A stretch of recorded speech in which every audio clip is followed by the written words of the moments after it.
할렐루야. 우리 옆 사람과 인사하겠습니다. 이렇게 인사하죠. 올 한 해 애 많이 쓰셨습니다. 인사하겠습니다. 자, 또 우리 동서남북으로 이번엔 인사해 볼게요. 더 큰 하나님의 은혜 우리 내년에도 기대합시다. 인사하겠습니다.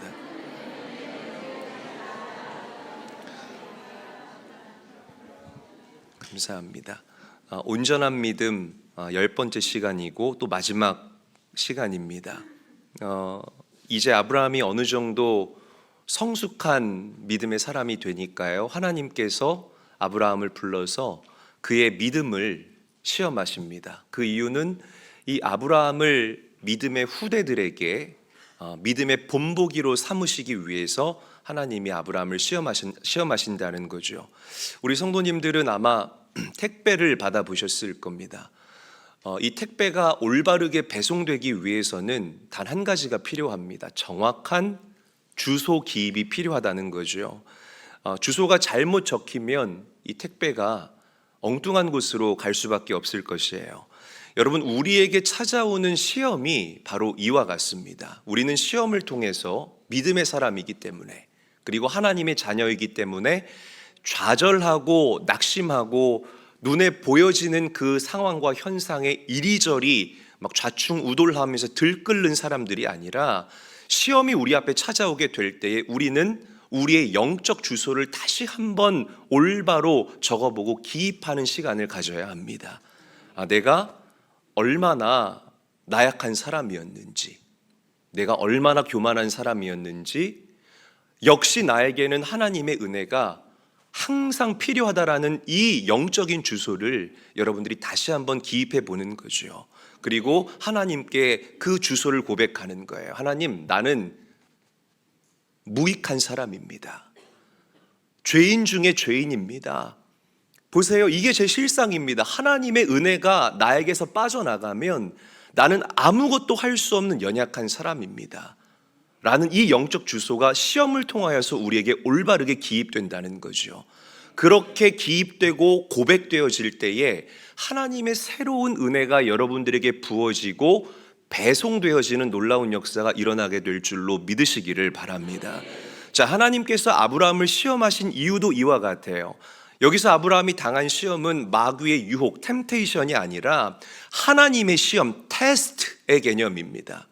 아브라함을 더욱더 굳건하게 하고 온전하게 하고, 이제 믿음의 후대들에게 아브라함이 믿음의 조상이다라는 그 도장을 찍어주시기 위해서 하나님께서 아브라함을 시험하셨다는 거죠. 말씀 함께 한번 읽어볼게요. 창세기 22장 1절 말씀 한 목소리로 읽겠습니다. 시작.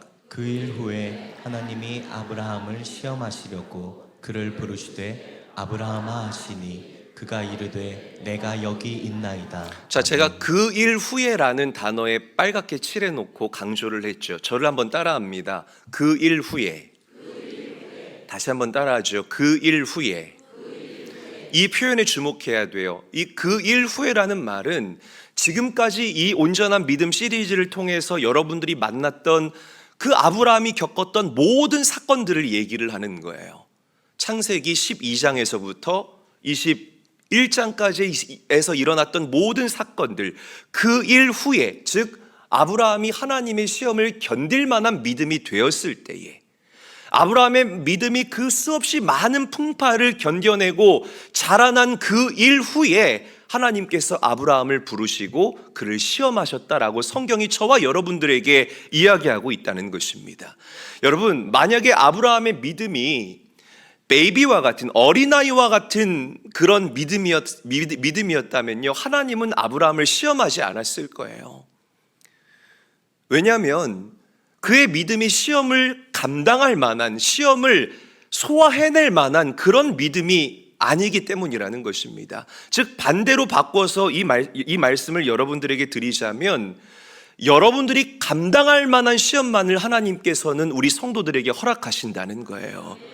믿으시기를 바랍니다.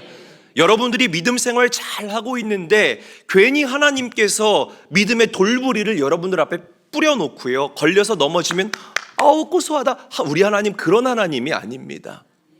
내가 그 시험을 감당할 만한 믿음이 되었을 때에 하나님께서는 여러분들 앞에 시험, 테스트를 허락하시고 그 시험을 통과한 이후에 놀라운 자유와 놀라운 은혜를 우리에게 맛보게 하시는 하나님이라는 사실을 믿으시기를 바랍니다. 자, 우리 고린도전서 10장 13절 말씀 읽어볼게요. 시작. 사람이 감당할 시험 밖에는 너희가 당한 것이 없나니 오직 하나님은 미쁘사 너희가 감당하지 못할 시험 당함을 허락하지 아니하시고 시험 당할 즈음에 또한 피할 길을 내사 너희로 능히 감당하게 하시느니라. 아멘. 아멘. 혹시 오늘 이 자리에 큰 시험을 당하고 계신 분들이 있다면 여러분, 우리는 생각을 바꿔야 합니다. 그 시험은 다만 어려운 시험이 아니라 그 시험을 감당할 만한 믿음이 나에게 있다는 뜻이기도 합니다. 큰 어려움을 당하고 있다는 것은 나의 믿음이 그만큼 크다는 뜻이라는 사실을 믿으시기를 바라요. 혹시 지독한 시험을 당하고 계신 분들이 계신다면 이런 표현이 어울릴지 모르겠지만 그분의 믿음은 지독한 믿음일 것입니다. 아멘. 그래요. 내가 당하고 있는 시험이 바로 그 사람의 믿음을 대변해 준다 이 말이에요. 여러분, 나에게 찾아오는 어려움과 환난이 마귀의 유혹이 아니라 나를 더 단단하게 하시려는 하나님의 시험이라는 진리가 분별되어지신다면 그 시험을 기쁘게 받으시고 주님과 함께 동행하심으로 넉넉하게 시험을 이기며 살아갈 수 있게 되시는 사랑하는 주님의 아들, 딸들 다 되시기를 주님의 이름으로 간절히 축원합니다. 그리고 더 큰 믿음으로 성장하셔야 됩니다. 자, 아브라함이 받은 시험을 한번 주목해 봤으면 좋겠어요. 하나님께서는 아브라함에게 너의 아들 이삭을 번제로 드려라 라고 말씀을 하십니다. 너무나 우리가 많이 들었던 그런 이야기이죠. 아브라함에게 있어서 이삭은 내 목숨보다 귀한 자식이었습니다. 내가 이 아이를 어떻게 얻었는데, 그런데 내 생명보다, 목숨보다 귀한 이삭을 하나님께서 나에게 제물로 드리라는 거예요. 얼마나 아브라함 마음이 어려웠겠습니까? 여러분, 보통 이 믿음이 약한 사람들의 특징이 무엇이냐면 믿음의 길 위에 자신의 삶을 올려놓고서요 세상 것들을 포기하지 못한다는 것입니다. 물질, 세상의 재미, 권력, 이런 것들을 내려놓지를 못해요.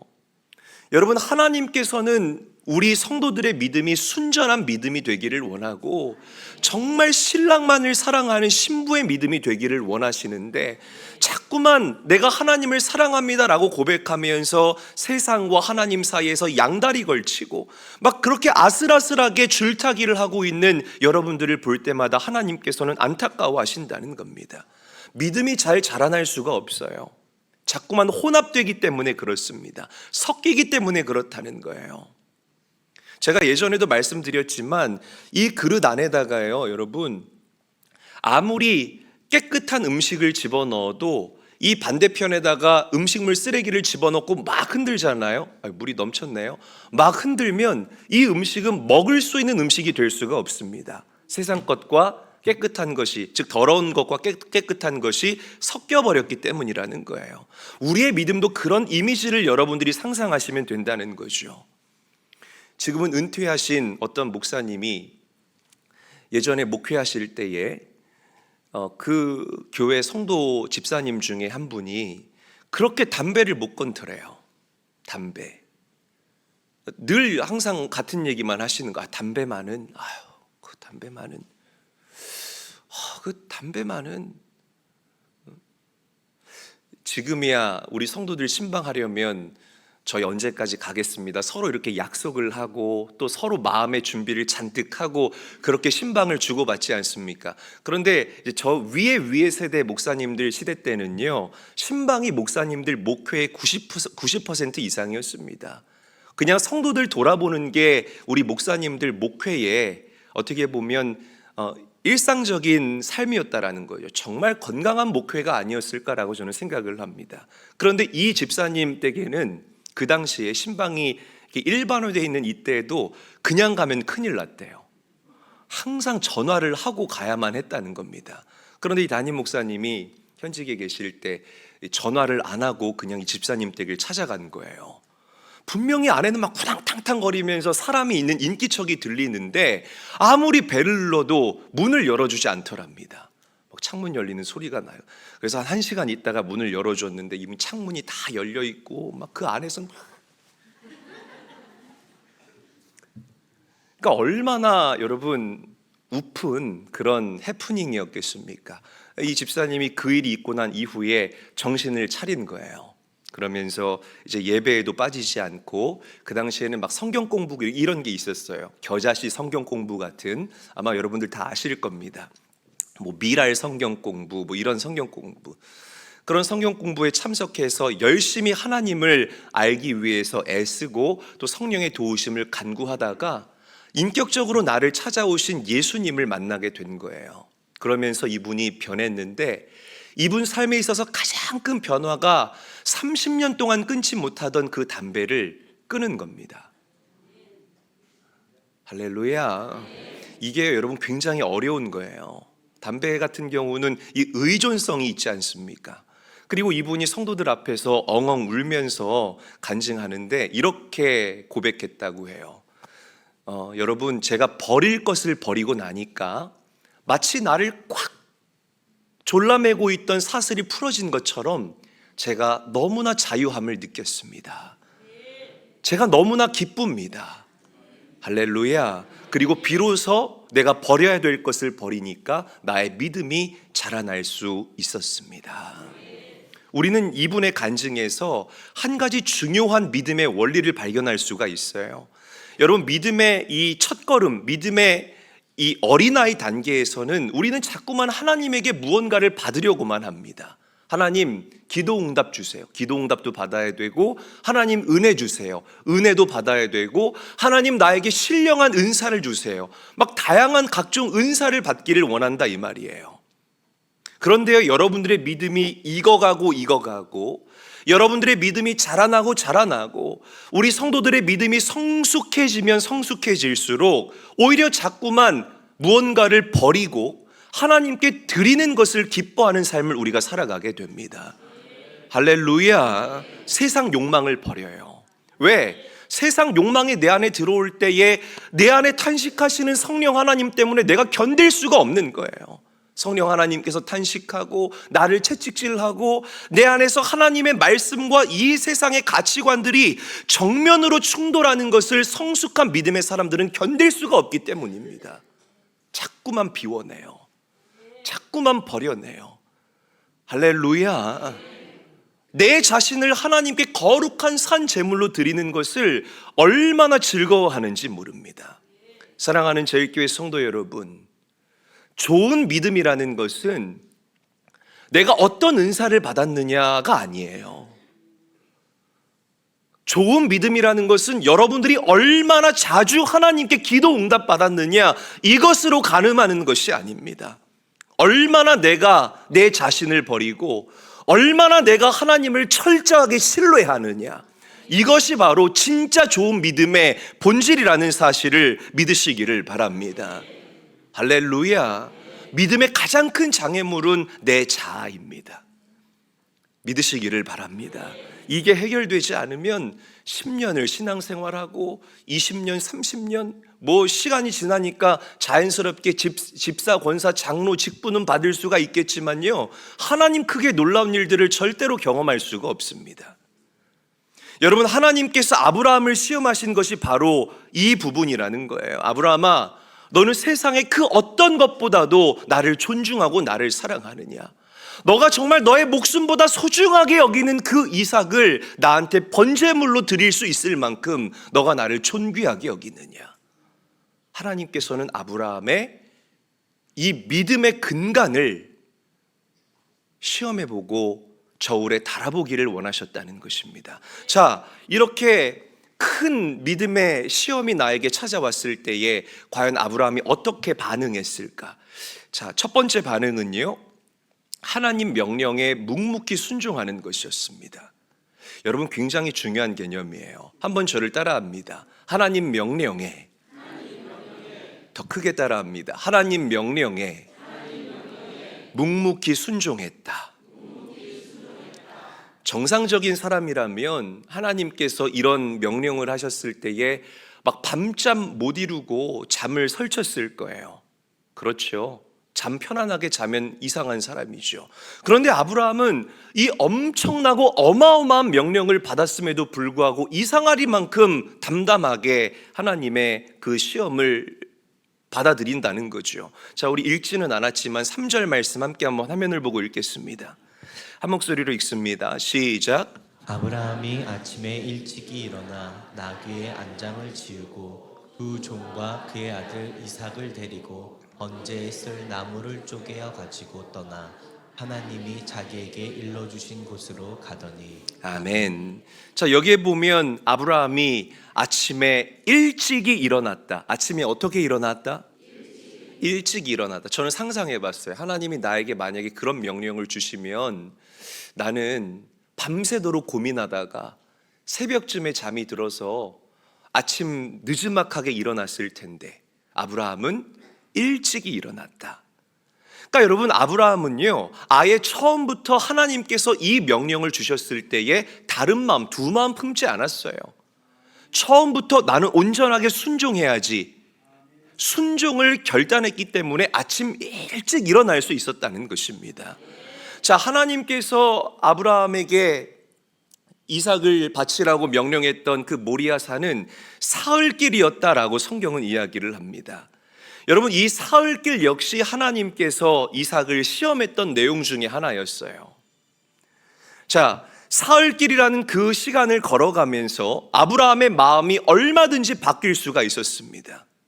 야, 하나님이 어떻게 백세해 주신 아들 이삭을, 하나님 뻔히 내 마음 아는데 어떻게 내가 내 목숨보다 귀하게 여기는 그 아들을 제물로 드리라고 말씀하시지?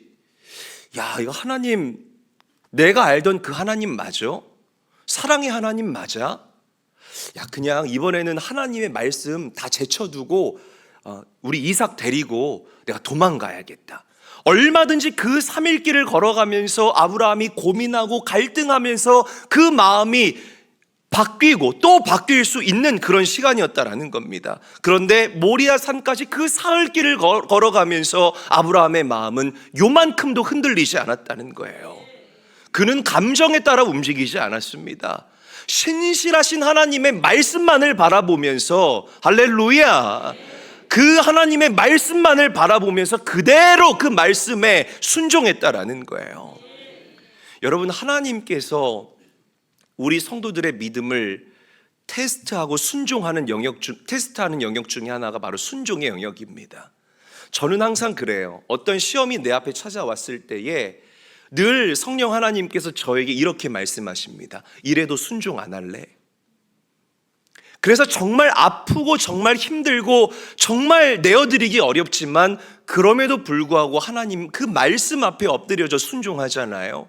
정말 놀라운 일이 일어납니다. 그 시험이 사라져요. 할렐루야. 여러분, 말씀 그대로 순종하는 그 결단이 시험을 이길 수 있는 일체의 비결이라는 사실을 믿으시기를 바랍니다. 저는 이 말씀을 묵상하면서 이런 생각을 해봤어요. 아브라함이, 잘 한번 상상해 보세요. 아들 이삭을 데리고 모리아 산으로 그 아들을 하나님께 제물로 바치기 위해 올라가는 그 이야기가 그냥 비단 아브라함과 이삭의 이야기가 아니라, 이 이야기는 하나님 당신의 이야기를 하나님께서 아브라함과 이삭의 이야기를 통하여 우리에게 예언적으로 말씀하고 계시는구나.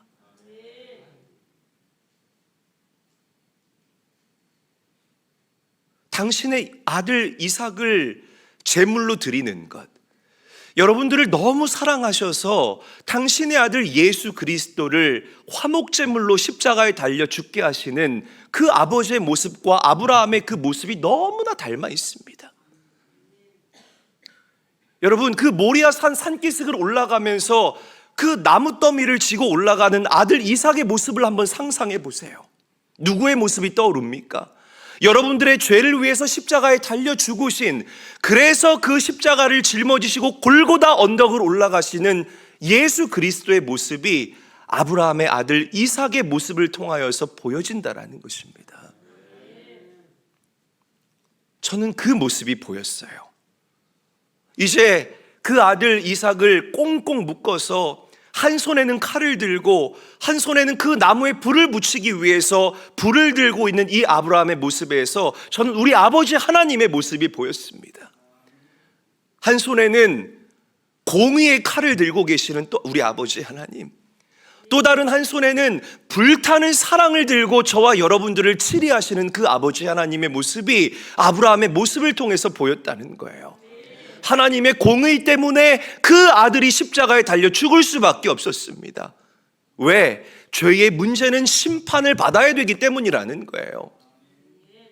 그러나 그 불타는 아버지 하나님의 사랑 때문에 기어이 아들 예수 그리스도를 십자가에 달려 죽게 하시고는 저와 여러분들을 당신의 사랑으로 구원해 내주신 우리 아버지 하나님, 할렐루야. 우리는 이 아버지 하나님의 구속사적인 이야기를 아브라함과 이삭의 이야기를 통하여서 만나보고 발견하고 그려낼 수 있다는 것입니다. 정말 놀라운 건 이 아브라함 믿음의 반응이에요. 여러분 정말 놀랍습니다. 자, 5절 말씀 함께 한번 저와 읽어볼게요. 시작. 이에 아브라함이 종들에게 이르되 너희는 나귀와 함께 여기서 기다리라. 내가 아이와 함께 저기 가서 예배하고 우리가 너희에게 누가 돌아오리라? 누가 돌아온다고요? 우리가 돌아온다고요. 지금 아브라함이 뭐 하러 갑니까? 모리아산으로 뭐 하러 올라가요? 자신의 아들 이삭을 번제로 드리기 위해서 올라가는 거예요. 그러면 생각해 보세요. 번제로 드리고 아브라함 혼자 와야 되잖아요. 그러면 저게 우리가가 아니라 원래는 내가 너희에게로 돌아오리라, 이게 맞습니다. 그런데 아브라함이 뭐라고 고백합니까? 우리가 너에게로 돌아오리라. 할렐루야. 여러분, 이 우리가라는 이 표현에서 우리는 아브라함의 믿음을 엿보고 만나볼 수 있는 거예요. 그러니까 아브라함이 그거예요. 야, 이삭아, 옆구리를 쿡 찌르면서 내가 너 죽이는 척만 할 테니까 내가 칼을 들면 으악 하고 소리를 질러. 이렇게 죽이는 신용만 하겠다는 게 아닙니다. 아브라함은 정말 하나님을 믿은 거예요. 내가 죽이는 척만 한 것이 아니라 내가 이삭을 죽여도 하나님께서 내가 아는 하나님이라면 이 이삭을 다시 살려주실 것을 나는 믿는다라는 아브라함의 믿음의 고백이 우리가라는 이 한 단어 안에 들어가 있다라는 거예요. 기가 막힌 고백이죠. 자, 히브리서 성경은 이 사건을 이렇게 우리에게 이야기를 합니다. 히브리서 11장 19절 말씀 우리 함께 한번 읽어볼게요. 한 목소리로 읽습니다. 시작. 그가 하나님이 능히 이삭을 죽은 자 가운데서 다시 살리실 줄로 생각한지라. 비유컨대 그를 죽은 자 가운데서 도로 받은 것이니라. 아멘. 그래요. 그가 아브라함 얘기하는 거예요. 하나님께서 이삭을 죽은 자 가운데서 살리실 것이라는 믿음이 있었다는 겁니다. 아멘. 어떤 모양이 될지는 몰라요. 그런데 내가 아는 하나님이라면 그동안 나의 삶 가운데의 제3의 가능성으로 항상 나의 이성과 경험을 뛰어넘어서 개입하여 주시고 나를 도와주셨던 그 하나님이라면 이삭을 살려주실 것이다. 그래서 아브라함이 고백한 겁니다. 우리가 다시 돌아올게. 우리가 다시 돌아올게. 우리가 다시 돌아올게. 야, 여러분 얼마나 기가 막힌 믿음입니까? 여러분들에게도 이 믿음이 깃들게 되시기를 주님의 이름으로 간절히 축원합니다. 하나님이 바치라고 하니까 내 아들 이삭 하나님께 드립니다. 그러나 하나님께서 갈대아 우르를 떠나라고 저에게 말씀하실 때 저에게 뭐라고 약속하셨습니까? 내가 너로 하여금 큰 민족을 이루겠다. 이 이삭을 통해서 하나님께서 큰 민족을 이루겠다라고 저에게 약속하시고 또 약조하지 않으셨습니까? 하나님이 드리라고 해서 드리지만 하나님 책임져 주세요. 저는 하나님께서 우리 사랑하는 이삭이 다시 살려주실 줄로 믿습니다. 이야, 얼마나 멋있어요. 이런 아브라함의 신앙을 우리는 부활신앙이라고 얘기를 합니다. 부활신앙.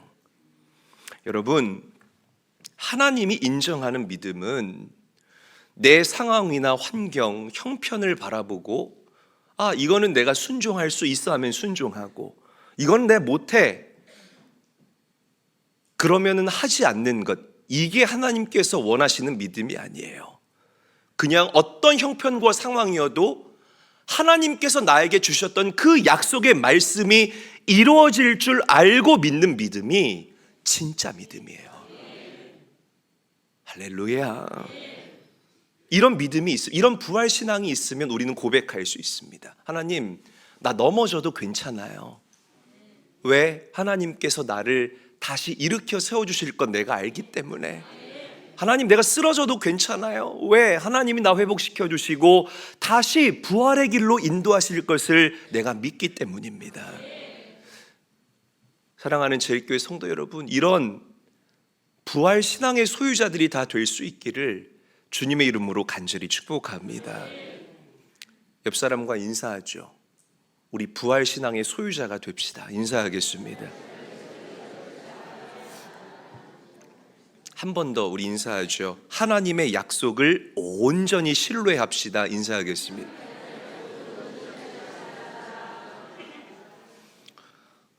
감사합니다. 자, 이제 아브라함이 이삭을 데리고 모리아 산으로 올라가는데 그 아들 이삭이 아브라함의 옆구리를 쿡 찌르면서 질문합니다. 아버지, 그 불과 나무는 우리한테 있는데 번제로 드릴 제물은 어디에 있죠? 얼마나 난감한 질문이에요. 이때 아브라함이 또 기가 막힌 믿음의 대답을 합니다. 자, 우리 8절 말씀 함께 읽어보죠. 시작. 아브라함이 이르되 하나님이 자기를 위하여 친히 준비하시리라 하고 두 사람이 함께 나아가서. 아브라함이 고백합니다. 하나님이 친히 준비하시리라.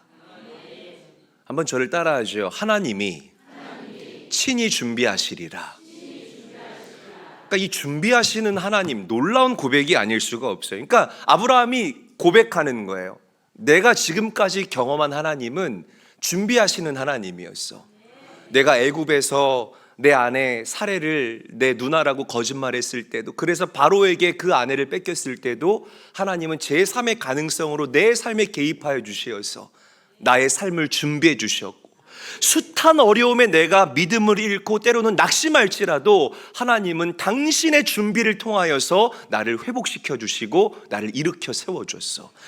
이사가 걱정하지 마. 이번에도 하나님이 준비하실 거야. 준비하시는 하나님. 자, 이제 아브라함이 이삭을 꽁꽁 묶고 이삭을 칼로 내려치려고 합니다. 우리는 내려친다라고 이야기를 하기 때문에 보통 칼로 위에서 아래로 찍어 재물을 잡는다라고 생각하지만, 그 당시에 그 이스라엘 전통과 관습에 의하면 재물을 잡을 때요, 칼로 찔러 죽이지 않았어요. 칼로 찔러 죽이면 한 번에 단칼에 죽지 않기 때문에 양 뒤에서 양의 목을 끌어안고 칼로 그어서 죽였습니다. 근데 우리가 동화나 만화나 아니면 영화에서 묘사할 때 항상 칼로 이렇게 내리치는 그런 장면을 봐왔기 때문에 칼로 찍어 죽인다라고 생각하는데 목을 그어 죽이는 거예요. 그러니까 얼마나 여러분 이삭이 상처를 받았겠어요. 이 얘기는 나중에 하고요. 자, 이제 아브라함이 이삭을 칼로 죽이려고 하는데, 칼로, 그래요, 말씀대로 내리치려는 그 순간에 하나님의 그 사자가 아브라함을 다급하게 만류합니다. 아브라함아, 아브라함아, 그 아이에게 손을 대지 마라. 할렐루야. 내가 너의 아들 독자까지도 나에게 내어주기를 아까워하지 아니하였으니 이제야 너가 나를 경외하는 줄을 알겠다. 하나님께서 말씀하신다는 거죠.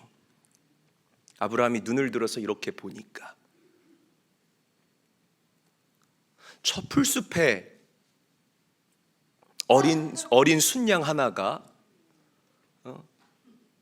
저렇게 기침 소리를 내면서 걸려 있는 거예요. 음매 하면서 막 걸려 있는 겁니다. 누가 준비해 놨을까요? 그렇죠. 아브라함의 고백대로 하나님이 준비해 놓으셨음을 믿으시기를 바랍니다.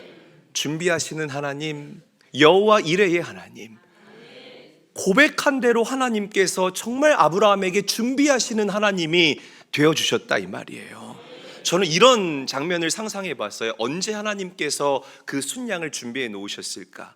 여러분, 산기슭은 하나가 아니잖아요. 이쪽 산기슭이 있으면 반대편 산기슭도 있지 않습니까? 맞아요, 맞아요. 그래요. 고개 끄덕끄덕 좀 해요. 네. 아브라함이 모리아 산기슭으로 이삭을 데리고 함께 올라갈 때에 아브라함이 고백한 대로 준비하시는 하나님께서는 반대편 산기슭에서 그 어린 순양을 함께 걸어 올라오시게 하셨을 거라는 거죠. 여러분, 그렇습니다. 우리가 하나님을 온전히 신뢰하면서 믿음의 발걸음을 내딛는 순간 하나님의 은혜와 하나님의 준비의 역사가 여러분들 삶 가운데 시작된다라는 사실을 믿으시기를 바랍니다. 기가 막힌 말씀이 아닐 수가 없어요. 그냥 이 말씀을 비단 순종했더니 하나님이 준비하셨다, 이 정도로만 묵상하면 안 됩니다. 여러분, 하나님께서 아브라함을 위해서 예비해 놓으신 이 순양은 이삭을 대신해서 죽은, 그리고 여러분들을 대신해서 죽은 우리의 구원자 되시는 예수 그리스도를 상징합니다. 예수님께서 온 인류를 위하여서 죽으신 그 사건을 이야기한다라는 거예요. 여러분, 그렇습니다. 예수 그리스도는 우리 인간의 모든 문제를 해결하시는 하나님의 준비가 된다라는 사실을 믿으시기를 바랍니다. 하나님의 준비이신 예수 그리스도, 하나님의 준비가 되시는 예수 그리스도, 그분을 만나십시오. 그분을 만나야 합니다. 그분을 소유할 수 있게 되시기를 바랍니다. 죄와 죽음에서 나를 구원하기 위하여 하나님은 예수 그리스도를 준비해 놓으셨고, 모든 사망과 모든 저주에서 여러분들을 자유하게 하시기 위하여서 하나님은 예수 그리스도를 여러분들 삶 가운데 준비해 주셨습니다. 그 하나님의 준비이신 예수님을 만나면 여러분들의 삶이 아름다워집니다. 말씀을 맺겠습니다. 여러분, 우리가 오늘 예수님을 만나야 합니다. 하나님의 준비, 여호와 이레이신 그 예수님을 만나시고요, 올 한 해를 잘 마무리 지을 수 있게 되시기를 바라고, 그리고 내년에도 여러분들의 삶 가운데에 그 준비하신 은혜를 가지고 우리 성도들을 밝게 웃으며 기다리고 계시는 그 예수님과 함께 아름다운 동행할 수 있는 우리 귀한, 제가 정말 사랑하는, 제가 정말 잘 되기를 바라는 우리 제일교회 모든 성도님들이 될 수 있기를 주님의 이름으로 간절히 축원합니다. 힘들죠, 이 세상. 하나님 준비하십니다. 걱정하지 마세요. 절대 염려하지 마십시오. 눈에 보이는 현상에 좌우지되지 마시고 오직 그분 바라보면서 마음의 심지와 중심을 곧게 하시면서 그분 따라갈 수 있게 되시는 사랑하는 제일교회 모든 성도님들이 될 수 있기를 주님의 이름으로 간절히 축원합니다.